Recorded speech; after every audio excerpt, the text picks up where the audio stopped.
Welcome back to the Dr. Jimbo Love Show featuring Seth Matthew. How's it going, everybody? We are so excited. We are in the midst of a big hockey weekend. We were at the game last night in the press box at DU, and we saw one of the best hockey games that I've ever seen, collegiately or professionally speaking. DU pulled it off 8-5 after being down 3-0. And it just was wonderful. We're going to be back there again this afternoon. The game starts at 6 p.m. Mountain Standard Time. We'll be down there doing a pregame show right around 4:30ish. So if you're there early, I believe the stadium and the arena will open at 5 p.m. Folks, you can get tickets on StubHub for $10. No reason not to go. Absolutely. And if you can't go, Brothers Bar and Grill you'll have the game here live, right? We'll have it with sound. Okay. It is a nationally televised game on CBS Sports. It's CBS Sports. It's the regular channel of CBS, or I believe they have two channels. There's regular CBS and then there's CBS Sports. Okay, so it's the one that you go to during the NCAA tournament for basketball when you're watching multiple games. Yeah. Excellent. I think it's not channel 73 on Xfinity, but you can look it up, and of course you can just Google it. Yeah, if you really want to look up sports schedules, you can just type in, like if you have DirecTV or anything, just type in your cable provider and type sports schedule. They'll literally put every single sports and channels in a thing. That's what we use when there's NFL, lots of games, March Madness, things like that. It gives us a whole list and time. So if you come in and you say, "Can I watch this game?" I don't have to say, "Do you know what channel?" I already have it. Right on. I always thought you just had it memorized. I wish. All right, so we're going to talk a little bit about Becky Hammond. Okay, Becky Hammond, who is a CSU graduate. For those of you that are not from Colorado, that's Colorado State University. It's out of Fort Collins. They're the Rams. They are the Rams. And, of course, their arch rival is Wyoming Cowboys out of Laramie. Those two teams those two schools have more of a border rivalry than, CU and CSU do, I think. So let's talk a little bit about Becky Hammond. Becky Hammond grew up in South Dakota, Rapid City. She is a Russian-born. I'm not sure if she was born in Russia, but she's a Russian professional basketball player and former coach, or she is presently a coach, former player. She is with the Las Vegas Aces right now. What we're going to talk about in just a little bit after I kind of tell you a little inside scoop about Becky Hammond is she signed a rather large contract, correct? Really big. Okay, how big was it? $1 million. Wow, $1 million per year. And then her contract is X amount of years. Yep. And she'll be coaching. Well, a couple of her players, and Seth is going to get involved, we're going to talk a little bit about this in a second, aren't happy with her and are begrudged a little bit. A little bit jealousy. Well, yeah, I wasn't going to call it jealousy, but I think that's the right word to use. Yeah. Not that these players have done anything to the degree, which I'm going to go into detail about, that Becky Hammond has done with her career and her life as both a Christian and as a basketball player. Who are they to say, But we're going to get into that in a little bit. Yeah. So Becky Hammond grew up in this small Rapid City, South Dakota, same town that Tommy Lahren is in. Matter of fact, I think they both competed for homecoming queen at their high school, Stevenson High School. Tommy Lahren, of course, if you know, Fox News, she's on the 5. She's a contributor, and she does her final thoughts. And sometimes you'll see her on the internet. Anyways, when Becky grew up, she was a young girl, and her family didn't have a whole lot of money. And she tells the story to her roommate that she wanted, the thing she wanted most as a 7-year-old girl was a net for her basketball hoop. And her family just didn't have the money to be able to provide her a net. Well, she went out and went to a knitting class and learned how to actually tie the knots. Okay, Seth, you're kind of laughing. I'm not laughing. I'm just smiling. It's a great story. Anyways, I'm just kidding. I was going to go into this whole thing about Becky, having to play without a net and how it affected her and made her the best jump shooter that CSU has ever had. But let's be serious. CSU, she was there at the end of the 90s. And one thing about Becky Hammond is she's not a very tall person. She's under 5'8", but boy, can she shoot. She was an All-American for 3 years at CSU. And what's really interesting is, as good as this person ended up being, she was not drafted out of college for the WNBA. So she ended up going to the New York Liberty. Now, she bounced around to a number of different teams. We're not going to go into all the different teams. But most recently, in 2014, Greg Popovich of the San Antonio Spurs hired her as the second female assistant coach. Now, let me read this exactly here, because she actually coached a game back in 2020, and she became the first female acting head coach in NBA history after Spurs head coach Greg Popovich was ejected during a game at the Los Angeles Lakers. That's a good game to get ejected from. Yeah. I mean, think about it. There she was at the Staples Center, formerly known as the Staples Center, and she got her chance to be an NBA head coach. Hammond played for the Aces out of Las Vegas from 2007 to 2014. So she ended her career there, and now she's the coach. Yeah. So tell us a little bit about the controversy that you heard, because Seth brought this up to my attention after she signed her big contract. And is she currently now on the bench for the Las Vegas Aces? Yeah, so she's now the head coach, but the big thing is it's mixed reactions. Greg Popovich spoke out and said he was so proud, she earned it. But I do see the player standpoint. So Liz Cambage, like garbage. Wow. She just pointed out the inequality in women's sports. Right now, Becky Hammond is making 4 times the amount of a max contract in the WNBA. A max contract? Max contract is $255 a year. What sets the max contract at the WNBA, do you think, Seth? My guess would be viewership, sales, attendance. Right, all exactly. The revenue. So therefore, the WNBA cannot pay their players the same amount of money as the NBA players get paid, correct? Yes. Okay. And it all has economic implications, right? Mm-hmm. If there's not that much money, if you're not generating that kind of money, then therefore you, in a sense, can't make the money. But I understand the player's point. Going to the Nuggets game, are you there for the coach, or are you there to watch Jokic and Jamal Murray go put up points? I'm there for both. Really? I really am. Oh, yes, I'm I not. am. You know what? I grew up as a son of a basketball coach. My dad was the head basketball coach at my high school for 19 seasons. My fondest memories as a young boy, 4 and 5 years old, was going to scout games with my dad, because he would give me a clipboard. And he would give me a pass that would get me in free to these high school games. I was excited. So I do love to sit. Ideally speaking, if you could put me 3 rows behind the bench of the coach that I'm interested in, that's where I want to sit.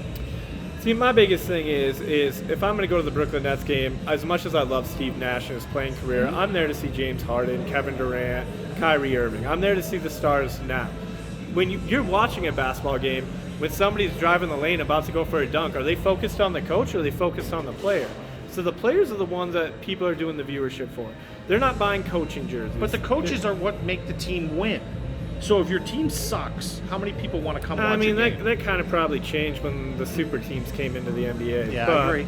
But I agree. The That's big a whole thing other is, subject. Yeah, the college basketball, I understand Coach K, I understand Roy Williams, Jim Boeheim, anyone that's a big name, I get people wanting to see the coach. Yep. But when you're in the WNBA, the players are the thing. Now, I can't name 5 WNBA coaches, but I can easily name 5 of their players. That's great. And so that's the big thing. So the marketing is actually working for the WNBA. So for what Seth watches, and Seth is a fan. He's a true fan. Seth, you're a hockey player, yep. a soccer lover, okay? Would you call yourself a basketball player? No, but I do like playing the game. Okay, excellent. Yeah. See, and the difference between, like, when Seth watches the hockey game last night, he understands it on a level that I can't fathom because I never played hockey, organized hockey, any more than driveway or pond hockey. Same thing in basketball. As a basketball player, I watch the coaching. I watch the assistant coaches. I watch how they talk to each other. I watch what happens during a timeout. If I can possibly look over someone's shoulder, I look at the clipboard to see what play he's calling. For me, it is about the coaching, and it is also about the players.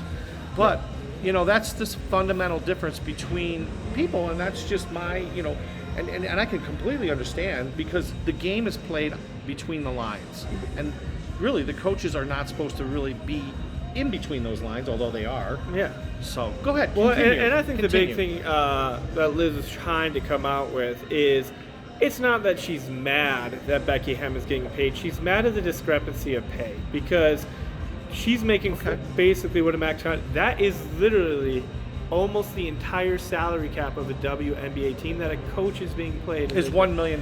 It's 1.3, I believe, at the moment. Okay. And so she's basically getting paid that, and it's not just. And what's the problem with her making that money, Seth? You don't think she deserves it? Well, no, it's not saying she doesn't deserve it, but it's also it should be more equally balanced with the players because the huge thing is. Right now, WNBA players, Diana Taurasi, perfect example. Great player. I love UConn. Diana Taurasi. She's a great point guard who played for UConn. Yeah, dominant. And she is, in my opinion, she is my favorite person to watch in the WNBA right now, along with Sue Bird. There's a close, you know, because Sue Bird she's just pure, and she passes the ball, and she leads her team. Anyways, go ahead. Yeah, but my big thing with even Diana Taurasi literally had to go in the offseason, not take an offseason like all these NBA players and everybody else, and I understand difference of money, but she had to go play the professional in Europe, so she actually had more money in European leagues. You know what the entry base salary for a rookie in the WNBA is? Nope. Tell me. It's anywhere between $25,000 and $40,000. That is refreshing to me. You know why it's refreshing? Do you guys realize that Babe Ruth, Lou Gehrig, Ty Cobb, all of these great baseball players of the past, before there were TV contracts, used to do barnstorming tours on the off season. You know what? There was no baseball. There was nothing. There was no professional baseball west of the Mississippi. Okay? That was, I think the Cardinals were the first team that actually got, and they were, I'm not sure what side of they're on the east side, so they're not even on the west side of the Mississippi. They had to go out and hustle, okay? They didn't make much money. Guess what? All the way up until the 70s and free agency, baseball players were making about 60, 70, 80,000 if you weren't really a guaranteed contract. And now it's $500 million. Well, that's fine. You know why? Because the market dictates the salary. How can an NFL football player, okay, on a rookie contract, the minimum amount they're going to be paid is $275,000 per season? Why is that? Don't know. Seth, you know. TV? Well, I guess The TV contracts, okay, the marketing, okay, the jersey sales, all of that is what dictates how these guys get paid. What the Denver Broncos just went up for sale officially for $4 billion. Well, you know, it's not official yet, but they think it'll get as high as $4 billion. What dictates the fact that the Broncos are worth $4 billion? So are you okay with us not having good American leagues and not having a good pure competitive sport and let Europe have the best leagues? No. Or do you want them best here? Because Europe's paying more than the United States in women's sports. Well, how is Europe paying more than we are? Don't know how they're paying I can more. tell you how. Because in women's sports and women's basketball, that's where all the college basketball players used to go play before there was a WNBA. Okay? There used to be a team here in Denver called the Colorado Explosion. I worked for them. Okay? That was before the WNBA. Those girls were just happy, and I shouldn't say girls because they are women. Those women were happy that they didn't have to go to Europe and spend all those times in countries where they couldn't understand the language, and they were stuck in their hotels. They were miles, time zones away from their families. They were excited to play for the Colorado Explosion. Now, you know what? I think they were making $30,000, $36,000 a year, right? But they were playing professional basketball. If you are a pure athlete, and you talk about purity, you don't care what you're being paid. Okay? I think that's easy to say when you say you don't care about being paid, but every male athlete is making a ridiculous amount of money. You could take. Why are they making that money, You could take Seth? half of, because we overpay them. Do we overpay them? Who dictates what economic principle dictates what we pay professional athletes? Yeah, you can say viewership and all the sales and stuff, but at the end of the day, it is called supply and demand. Okay, it's saying. a pretty simple concept. If they generate X amount of dollars, then you get into what you call collective bargaining by players' unions and players' reps. That is a whole nother thing. Back in the day, okay, back when the Black Sox played in 1919, Kometsky, the guy who owned the Chicago White Sox, those owners made tons of money and basically paid their players as least amount as possible, and then screwed them when they added bonuses. Like Eddie Seacott, the reason he even got involved with gambling was because Kometsky was supposed to pay him a $10,000 bonus. When he won 30 games, he won 30 games. So wait, are we saying that, see, obviously he had to cheat to get his money, so we sound WNBA, go a little corrupt, make your money? Because is that where we're going? Is that the direction? That's not what we're saying. Because we're saying that, you know what, maybe you need to get your hustle on. But because my whole thing is, we had to maybe change women's hockey for the Olympics, Right. because when they were going over, winning us gold medals, now that should be something proud, that should be whatever, they were coming in the negative because you have to pay taxes on the gold medal. At one point, the government stepped in and said, we'll cover the taxes, because they were going to make negative money. It wasn't until now that they finally got stipends. You mean to tell me they couldn't get kind of sponsorships for winning the gold medal? They weren't getting any kind of endorsements from products? But should you lose money for bringing your country a gold medal? No, you shouldn't lose money, but you know what? Get your hustle on, okay? Get out there. You remember? You go look at people like Bruce Jenner, okay? In 1976, he won the decathlon. Guess what? Wheaties put him on a box, right? I guarantee you that was the most money that Bruce Jenner, Caitlyn Jenner now, ever made in his professional life. Matter of fact, he couldn't be paid because back then you weren't even allowed to have an agent or do any kind of promotion until you were no longer an amateur athlete. I just don't think we can expect the WNBA to keep increasing when so many players have to have side hustles and everything else, and they take their focus off the game. Do you think Steph Curry, obviously one of the greatest NBA players, he has his little putt-putt golf show, which is actually really fun. It's called Holy Moly. It's so funny. Is it good? I've never seen it. He has comedians on it. It's really funny. But he made like this whole thing, $250 grand prize. His grand prize for his basically gag of a show, which is funny, even he's in the gag commercials, pays the max contract of a WNBA player. Okay. So I just feel like we have to I don't feel move it sorry up for a them bit. one bit. Here's why. They're living their dreams, okay? If they're truly basketball players, I would have paid after college to play in Europe. I would have paid. I would have gone over there and I would have been the guy who would have swept the floor, who would have brought the basketballs out, who would have folded the towels, okay? I would have done that just to be able to play additional years after my time in college ended. Matter of fact, the whole first year after I was out of college, it was hard for me to go to a game and watch because I missed it so much. Intramurals just doesn't cut it. Sure. Okay? So I'll tell you what. One, capitalism is a great thing. Okay? Capitalism and a capitalistic society, the market dictates what you're paid. Okay? Now, these girls can bellyache all they want, and I think that it's great for them to shoot for more money. But hey, the Kardashians didn't need any extra money, but they started a nice reality show. It worked out pretty well for them, didn't it? How about Paris Hilton? Did she need to be in a reality show? Do you think Paris Hilton's hurting for money? But guess what? she did the reality show. You know what? That's hot, or this is hot. What was her little catchphrase? No idea. It was so dumb. But she was with Nicole Richie. Now, Nicole Richie, who's Nicole Richie? Her dad? Have you heard of the Commodores? Okay, Lionel Richie? Yeah, I wasn't alive, but Do I you have think heard that the Nicole Richie needed the money to start her reality show? I'm not saying that these WNBA girls should go start a reality series, but there's lots of venues out there for them to make extra money. So I don't want to hear any belly aching because their coach comes in, a coach who's got a resume that's 3 times as long as these people, who's a storied athlete who, for some particular reason, has dictated that her contract is worth $1.1 or $1.2 million. Yeah.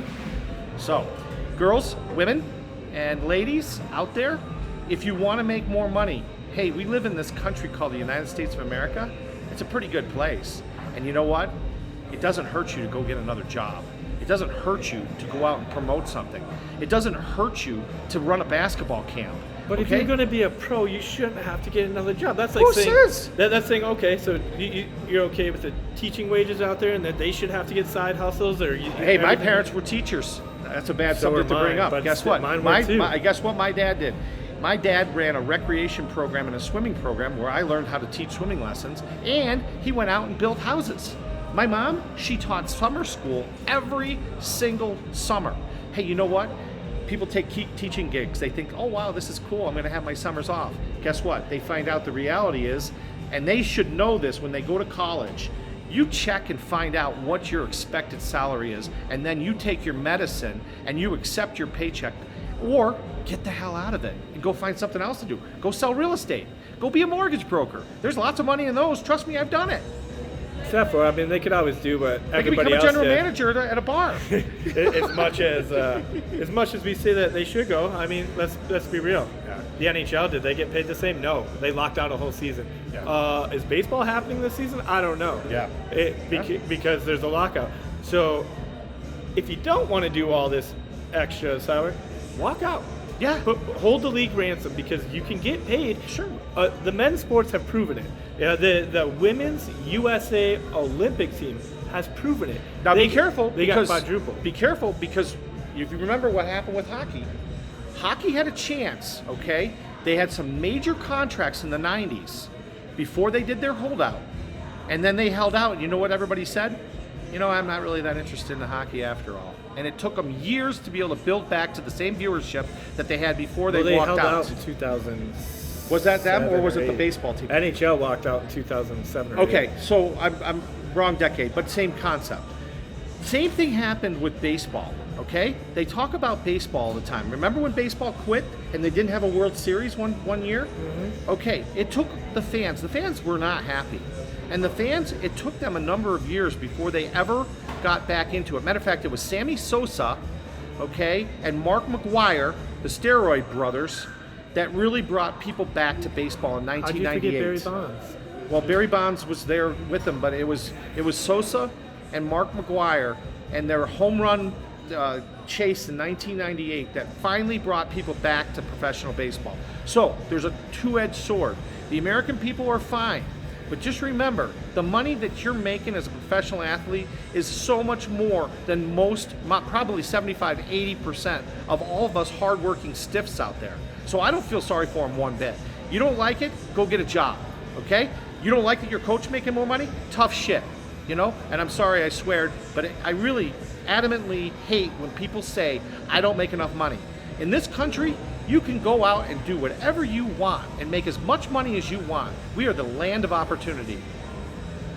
I'm sorry, I'm gonna get off my soapbox. All right, so anything else you want to add? I didn't mean to jump down your throat, but I'm very passionate about the station in life that you find yourself, folks. Okay, wherever you are in life, whatever you're doing, okay, whatever amount of money you're making, that is not set in stone. Okay, you want to make more money? Go make more money. Okay, it's not hard. All right, there's a million side hustles out there. And you know what? You may find out that your side hustle's much more fulfilling, as I'm finding out with the radio. Okay, we're not making tons of money here. You know, I mean, we're not making anything. This is a passion project for Seth and I. And you know what? Go find what makes you happy, okay? Go find whatever you want to do, and don't bitch about money. Not in this country. There's no place for it. I left him speechless. I think I might have won this argument. He won the argument about betting. I won an argument here about economics. All right, so we had 6 games. We're not going to get into all the details because it's been all done to the T. But tell me one more time what you think happened in that locker room in Cincinnati that made Kansas City come out and look really like a bunch. They looked horrible in the second half. Yeah, so the big thing with that game was it was halftime adjustments. Cincinnati's already said they moved things around, and Mahomes couldn't figure it out. I think the big thing about this Bengals team, which I am picking against them in the Super Bowl, even though I really like their team, I am taking the Rams because of all the veterans, Von Miller coming from Denver, you know. Right. Got to root for the Rams. But they are those, I don't even know how to explain them. They're young, and they basically have all the confidence in the world. They feel unbeaten, and I truly believe that this Bengals team thinks they're going to win this game. They do. So they really do. This game is going to be amazing to see. You know, I'm a big AFC North guy. You know, I'm a Steeler fan. It's pretty well documented if you watch our past shows. By the way, go onto YouTube. You can see our shows as far back as October. But Cincinnati got a little bit, you know, during the AFC Championship, you know, they're starting to talk about, oh, we're going to dominate the AFC North. Not so quick. Okay, Cincinnati, you're still the Bungles, okay? 2 years ago, you were the worst team in the league. Now you've had a little bit of success. I'm happy for you. You're representing well. But the Ravens are sitting right there. The Browns are hungry, and the Steelers are rebuilding after the loss of Ben Roethlisberger. Well, and rumor is, but which we'll have to wait a couple weeks once some of the shifts go on. Rumor is Baker might be out of Cleveland. Really? So that's the rumor going on. They're making a determination this year if he's the guy or not. You know what's really sad about that? Is he's going to lose where he lives too. Mm-hmm. I mean, will they come in and help him move out of the stadium? You know? Because seriously, those commercials, I mean, and he's got his wife living with him too. I don't know how they do it, but yeah, it could be a big loss for the Cleveland Stadium, you know, and all the people there that work for him. But I mean, I think the big thing with the Browns, I mean, I'm hoping that they can bounce back. I mean, they lost their GM, Go Vikes. That's where he is now. Oh, wow. And, you know, I'm really excited to watch the Super Bowl because O'Connell, the offensive coordinator, who's 36 years old for the Rams, after he probably wins the Super Bowl, will be the new head coach of the Minnesota Vikings. Excellent. Well, good for Minnesota. You know, I've always been a fan of Minnesota. I got a chance to spend almost an entire year in Bloomington, right by the Mall of America, and my heart goes out to. I like the Twins. You know, I like the Vikings. You know, they're in a different conference than the Steelers, so we don't really. So it's play easier them to like them. Exactly. And my wife's favorite color is purple, so she loves the uniforms. So you know what? I wish you guys well. And you know what would make me really happy is to see the Minnesota Vikings win their first Super Bowl at some point in time. I want to see it in my lifetime. Yeah. I really thought we had a chance when we had the miracle game, but, you know, Philly put a damper on that and ended up winning the Super Bowl instead of us. Well, you guys would have won it in '98 if the kicker hadn't missed the field goal. You know, kickers are not friends with Minnesota. They hate us. It's the worst thing. He's an ex-Steeler kicker, too. I wish there was a stat of teams that were cost a Gary game Anderson. So many times by a kicker. Minnesota has to be top of our. Blair Walsh had a chance to eliminate the Seahawks in playoffs first round. It was like a 10-yard field goal, and he shanked it completely sideways. Yeah. Gary Anderson, the guy who missed never the field missed goal, though. Before that, never misses, and he was a great. I hated when we traded him, when we let him go from the Steelers. Now let me tell you a little bit about that '98 Vikings team. They would have crushed the Broncos. Okay, John Elway would have been going out on his back because that team was by far the best team in the NFL. And that just shows you that, you know what, a lot of times the best team doesn't win the Super Bowl. Mm-hmm. So Vikings, you know what, more power to you. I'd love to see you hire a great coach, and I hope that what's going to happen with Cousins? Do you think he's going to stick around? That's the big question. I mean, he has great relationships with the player. The only thing wrong with Cousins, and the biggest gripe we have in some people in Minnesota don't look at stats, but he's having a great career there in Minnesota. It's just how much he costs. If he could take a little pay cut, drop it to like how much is he getting paid per year? Do you know offhand? Pretty astronomical. It's really high. Well, what about the kicker? Is the kicker getting paid that much money? Or do you think the kicker probably, goes to bed and cries himself to sleep because the big quarterback makes more money than him? I see how you're rating that out. Luckily, our kicker's a rookie, and he did great this year. So he's making what, $275 a year, $275,000 minimum rookie contract, something like that, probably. But we've also, honestly, that's just not fair. Better results. He's going to get paid though because of performance. Yeah, I wonder if he's out doing his side hustle, doing some kicking camps. Maybe we should go up to Minneapolis and find out. I'm just kidding, Seth. I'm being facetious. I'm just kidding, Seth. I'm really not this mean. But other than that, I mean, we'll just have to wait and see how this St. Cloud State DU game turns out. Hope to see everybody there. Yep. Excellent. Hey, let's remember, get down here to Brothers, okay? We're in the mezzanine section. We have a line down there right now. I cannot believe we're not going to charge for autographs today. We are not going to, okay? Seth, he is giving away free water, okay? So come in, set you up with the water, then he'll pour you a 32-ounce Long Island. Mm-hmm. Tell us a little about those Long Islands. Yeah, so we're running them $8 tonight. Basically, everything in your Long Island just bigger, except for our original flavors. We use basically we can make it blue raspberry, grape, orange, cherry, lime. Make it a little sweet for you. Now you want to upgrade a little bit. For $14, we can make this Long Island with Red Bull in it. Ooh. And you know what? It gets you feeling good and it gives you energy to be up all night. Wonderful. And do you guys carry Go Fast as a supplement for Red Bull? We don't, but that would be interesting. Go Fast was an up and coming. It tastes a little different than Red Bull, and my friend actually works over at. Go ahead, let it keep playing. It's okay. Is it still playing? Yeah. Okay, no worries. That's my wife's ring. It's kind of spooky, actually. So she's trying to call in. We're just going to let it go. That's the hook and curtain of people trying to pull us off. Yeah, my wife's working at her side hustle. No, I'm just kidding. Anyways, what were we just talking about? I totally lost our train of thought. We were talking about the Drinks at Brothers. Yeah, the Drinks at Brothers. The mezzanine. Now, one of the other things we're going to do is we are going to talk to the alumni representatives for DU, for Colorado College, for Air Force. We're going to talk with the Cornell and the Ivy League representatives that are here in Denver. And we are going to have a meet and greet at Brothers Bar and Grill at the Shops of Northfield. We're going to have it up here in the mezzanine section. And what we're going to do is we're going to try to find people of like mind that are hockey fans. Hockey fans, you guys out there have nowhere to go. I don't know of any hockey bars, do you? Not big ones. No, I mean, there's places where you can watch your local place, your local teams and you go watch the Avs play, but there's not a collective bar that really celebrates hockey. Mm-hmm. As there's not a radio show or a podcast here in Denver that you can find on your radio dial that talks about hockey. Our niche is going to be to find these sports, the gymnastics that we're going to cover, lacrosse, college hockey, women's sports, and we're going to bring it to you. You're not going to turn it on and listen to Broncos 24/7, 365 days a year like everybody does on the talk radio shows in Denver. Maybe occasionally you'll get some Nuggets coverage or Rockies coverages, but really, this town is such a football town.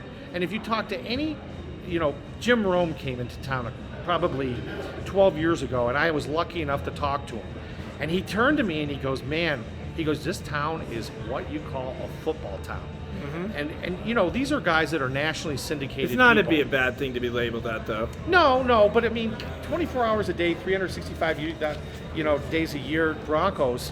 I think that there's more out there, and we're going to talk about the Rapids, right? Yeah. You're a huge Rapids fan.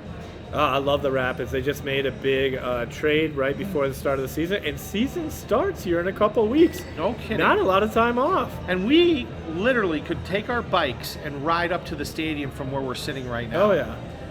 The Dick's Sporting Goods venue is absolutely fantastic.